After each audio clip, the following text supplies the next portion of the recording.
Waan baay'ee nama gaddisiisu dhugaa dubbachuuf raajidha. Egaa akkuma beekamu akkuma argaa jirtan suuraa asirratti argaa jirtan kana abbaa manaa fi haadha manaati.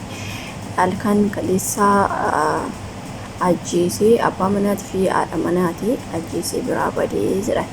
Egaa obboloota koo dhugaa dubbachuuf waaqni kan akkana namaa oolchu baay'ee tokko nama gaddisiisa. Ashamaa harka fuunee hordoftoota kabajamtoota chaanal yuutuubiis kadhachi jalatti argamtanii jirra jirtu. Akka jirsanitti nagaan waaqayyoon haa baay'atu jecha. Egaa yeroo ammaa kanatti Itoophiyaa keessatti waan baay'ee gaddisiisaa fi gurri namaatitti hin tolledha. Haadha manaatii fi abbaa manaa jechuun egaa akkuma beekamu yookiin beektanii bakkuma hirribasitti halkan ajjeesee biraa badee jedhanii yeroo baay'ee deddeebi'a jechuudha. Haalli akkanaa kun dhugaa hedduu takka nama gaddisiisa. Biyya keenya keessatti waan akkanaa kun deddeebi'ee waan honnee nama cabsuudha.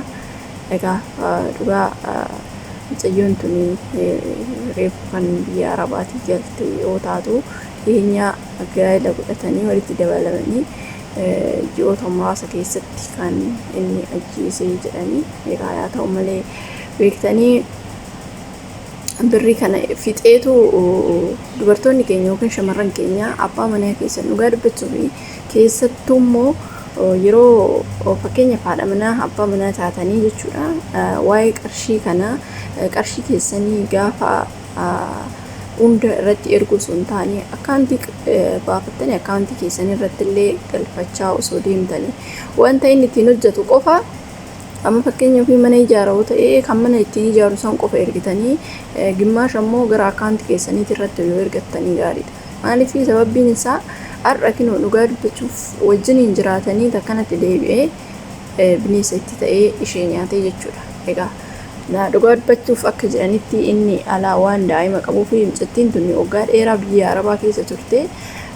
Birriin ishii sun dhumee boolina dhiistuudhaaf kan akkana godhee jedhu namoonni kuni. Egaa ishiin biyya Arabaa turtee gaafa yeroo mana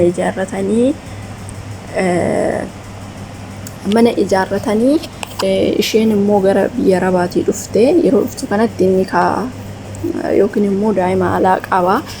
Akka jedhanitti daa'ima alaa qaba jedhanii kan ishii ajjeesee dhuguma kabraa sanitti fiduudhaaf godhe ta'ee hin beeku. Dhugaa dubbachuuf biyya keenya keessatti seerri osoo adabbii du'aa itti faradee yookiin immoo namni tokko ajjeesee tokko nan deebi'ee nyaadhan dhuguma hin jiru waan akkasii.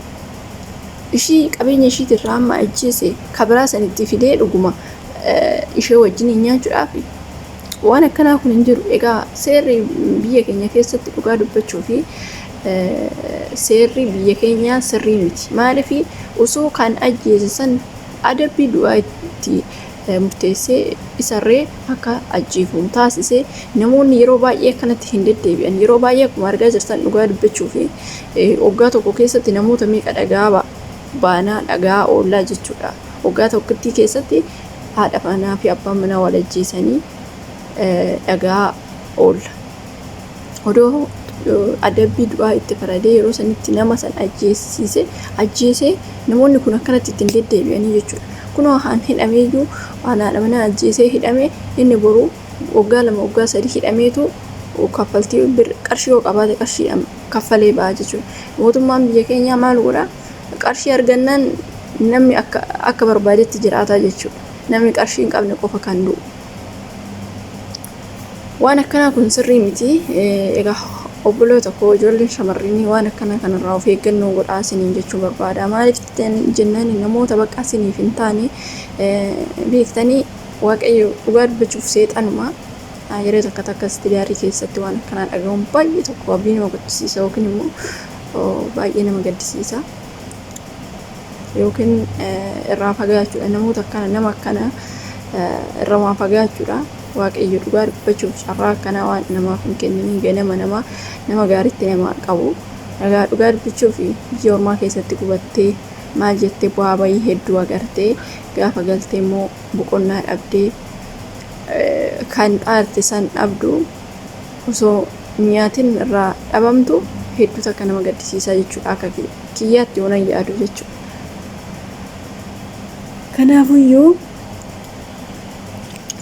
maal jechuu barbaadetanii shamarran takka takka dhugaa dubbachuuf goobasiin hin jirtu. Takka takka immoo kanuma beektee qarshuma ishii kana asumaa achitti calleessitu kan akkana godhu.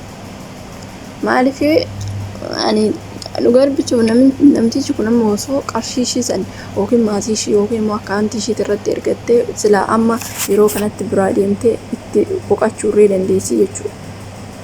Qabeenyi kiyya isa bira jira, qabeenya kiyya mana anatu ijaarrate jettee osuma biratti gubattee jiraattu inni dhumarratti lubbuu ishii dabarsee itti dhiise jechuudha.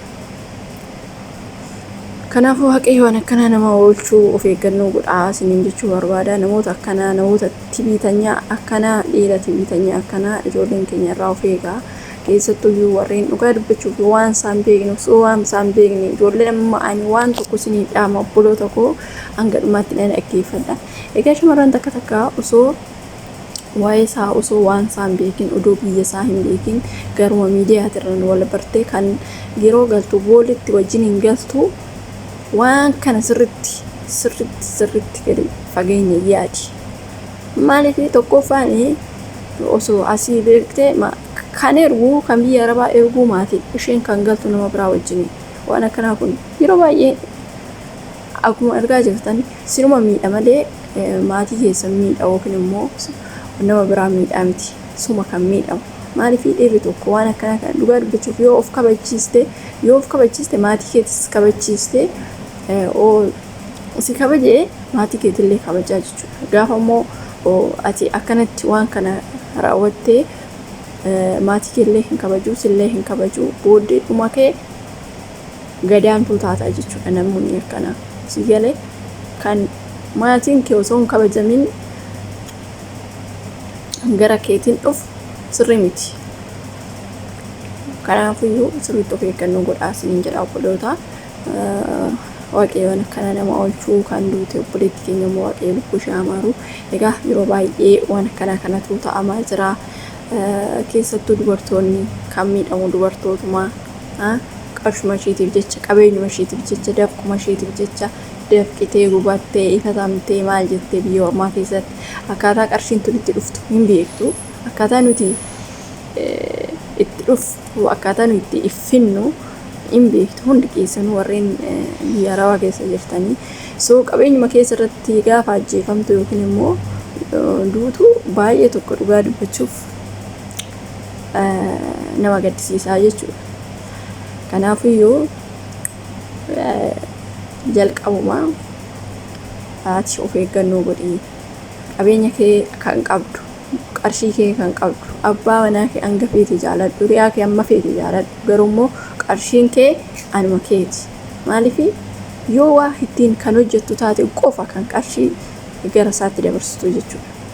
Yoo waan ta'e kan hojjettu taate qofa malee qarshii kee sirriitti qabadhu akka amantii kee yookiin immoo dhugaa dubbachuun maatiin kee si haa nyaatu maatiin kee alagaa nyaachuu irraa kun olaal odoo maatii kee ta'e maalis ta'e du'a siif hin yaadanii jechuudha. Maatiin kee gaafa nyaate siif wayya dhugaa dubbachuuf misgaana argatta eebbaa argatta maatii kee irraa. Garuu immoo alagaan akkanaa kun qarshii kee nyaatee akkanatti deebi'ee si nyaatu baay'ee tokko nama gaddisiisa. Nama jibbisiisa dhugaa dubbachuuf.